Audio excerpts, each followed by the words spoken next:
Olá pessoal, hoje falaremos sobre efeitos de luz e sombras nos objetos, tanto em relação à iluminação que é gerada pelo sol, quanto também pelo artifício das nossas iluminações artificiais.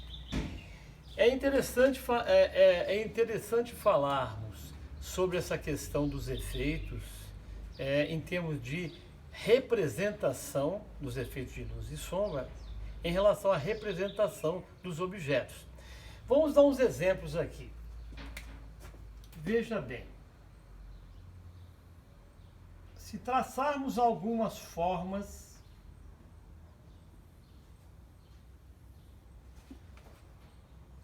básicas, formas geométricas básicas conhecidas, como o triângulo, o quadrado e o círculo, né? Se deixarmos eles nessa situação, você vai ter a ideia de um plano, né? Ou seja, o quadrado ficará numa situação bidimensional, assim como também o triângulo, e assim também como o círculo, né? Assim também como o círculo. Em vista superior, esses objetos teriam essa imagem.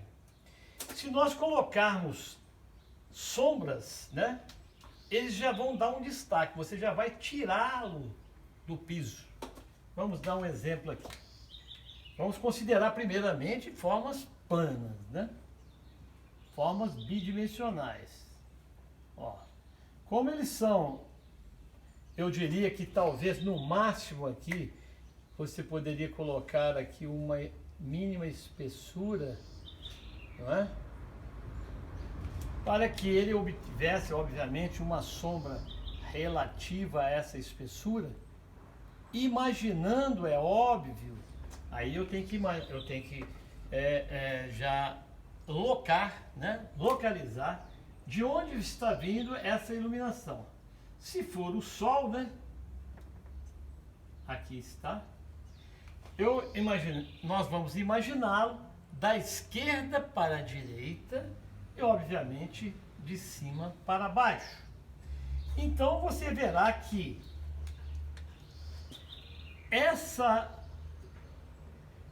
linhas, essa linha horizontal superior do quadrado e essa lateral vertical, receberão a iluminação que, consequentemente, as suas, digamos assim, as suas arestas opostas, no caso essa inferior horizontal e essa oposta vertical, é que incidirão digamos assim, a sombra. Será jogado nessa situação, né? Se aqui fosse um plano, então o que ocorreria? Você teria uma situação basicamente assim. Vou fazer aparecer aqui as sombras, digamos assim, não é? Olha só, no plano. O caso do triângulo é a mesma coisa. Essa aresta esquerda, né, do triângulo receberia a luz. Esta daqui, horizontal, aresta horizontal seria a parte que seria responsável pela sombra, porque se tornaria um obstáculo, um anteparo, né, para que isso ocorresse. Então vamos imaginar essa situação também aqui e essa situação aqui também no plano, né? Muito bem. Finalmente, o círculo, né, que também receberia a iluminação praticamente de um hemisfério, né? e aqui incidiria-se a sombra. E nesse caso, que ela se tornaria uma suposta elipse, estaríamos com essa situação do efeito de luz e sombras. Essas figuras são figuras planas, certo? Agora nós vamos trabalhar, vamos assim, fazer uma amostra das figuras tridimensionais, dos objetos, né, tridimensionais, com os efeitos de luz e sombras, tá certo? Ok. Vamos manter a mesma insolação, né, a mesma iluminação. No caso, nós estamos representando ela com o Sol, né? Obviamente que será também uma suposta, o efeito da luz artificial terá suas diferenças, claro. Depois nós vamos explicar como que isso vai ocorrer mais à frente. Muito bem, nós falamos de triângulos, nós falamos de quadrados, nós falamos de círculos, né? Ou circunferência. Vamos falar então do prisma com base quadrangular, ou seja, ele terá duas bases, uma superior e uma inferior. Essa superior nós poderíamos, na verdade, chamá-la de teto, né? Vejam bem, aqui nós temos a parte invisível, né? Aquela que é oculta para o observador, verdade? Então, vamos fazer uma incidência de luz nessa situação. Imaginando que ele esteja da esquerda para a direita, né? E de cima para baixo, essas duas faces aqui estarão iluminadas. Esta e essa daqui. Então elas estarão iluminadas. Luz. Luz. Com luz. Tá certo? E as opostas, esta e esta, essa face, essas duas faces aqui estarão iluminadas. E essas faces opostas estarão com uma sombra, tá certo? Aí nós vamos falar agora que tipo de sombra. Então vamos imaginar essa situação.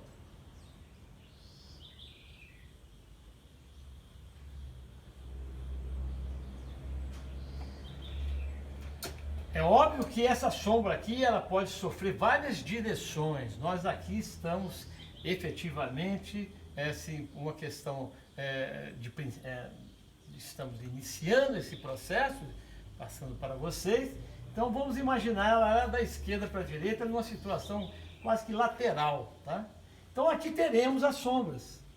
A sombra, essa que vai ser incidida, que vai se resultar no plano horizontal. Olha só o que vai ocorrer com ela, tá? E vai haver uma outra sombra que nós vamos representar com pontilismo, que estará na face. Essa face é vista pelo observador, né? A outra face que também estará em sombra, nós não vemos, então não vamos representar, né? Mas olha só, vocês vão notar uma diferença de uma sombra para outra. Poderíamos representar de outra forma também, entretanto, optamos pelo pontilismo.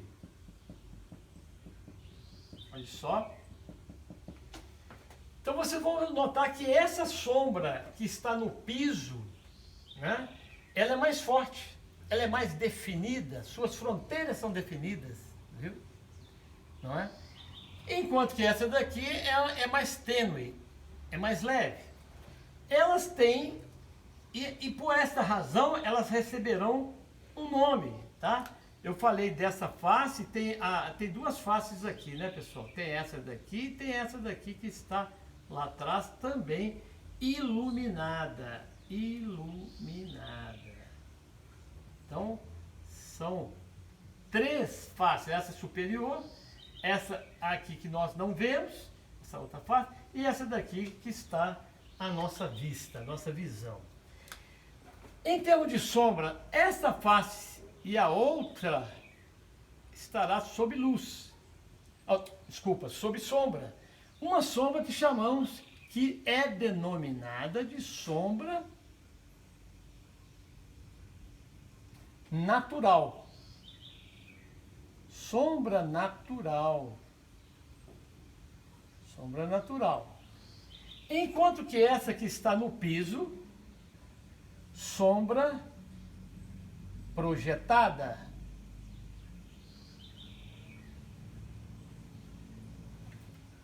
Sombra projetada. Ela tem esse nome de projetada, quer dizer, recebe essa denominação, porque ela é projetada, ela se dá pela iluminação, né, ao tocar, ao ter como anteparo este prisma, ela acaba projetando esse efeito aqui de sombra, né, no piso horizontal, no plano horizontal. Muito bem. Vamos fazer agora do cilindro, né, para a gente completar esse nosso princípio, tá? Isso aqui penso que ficou claro, né? O cilindro, que é outro objeto tridimensional, que tem como base, né? Que tem como base o círculo, que a nossa visão, ele vai se apresentar como uma elipse aqui, né? Tá certo? Aqui temos o... E aqui seria aquela parte oculta para nós, que comumente nós chamamos de invisibilidade, né? O Sol estará da mesma maneira, de cima para baixo, da esquerda para a direita, e vai refletir desta forma. Aqui, ó.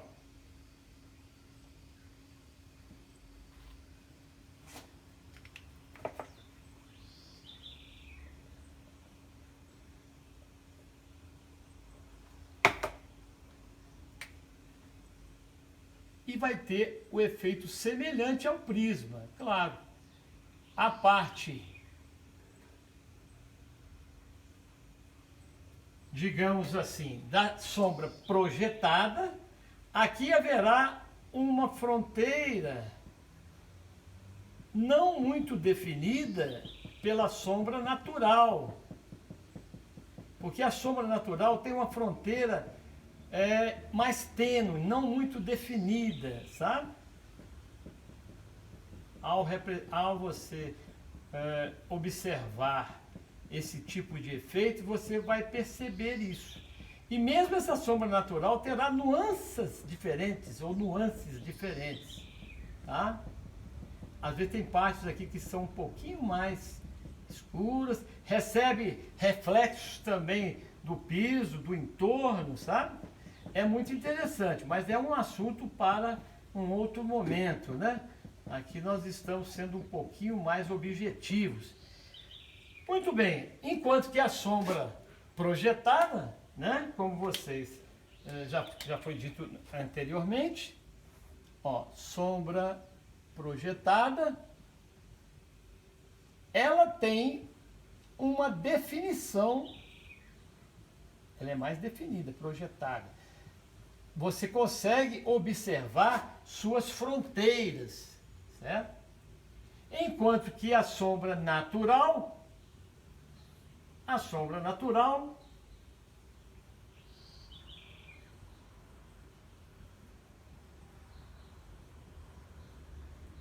que é exatamente como se dá a sombra natural, é a face oposta à iluminação, né? Obviamente que tem uma outra que nós não estamos vendo, que é para cá, lá atrás, né? E essa parte aqui, claro, é a parte iluminada. iluminada. A importância aí, só para fechar, a importância de representarmos os efeitos de luz e sombra é para que você dê ênfase ao objeto, seja ele um objeto qualquer ou um objeto, e mais ainda um objeto edificatório, porque você consegue sentir as suas diferenças, né, de protuberâncias e reentrâncias, né, nichos, que a gente em arquitetura costuma dizer de espaços cheios e vazios. Então é fundamental que que a gente faça essa representação através de luz e sombra.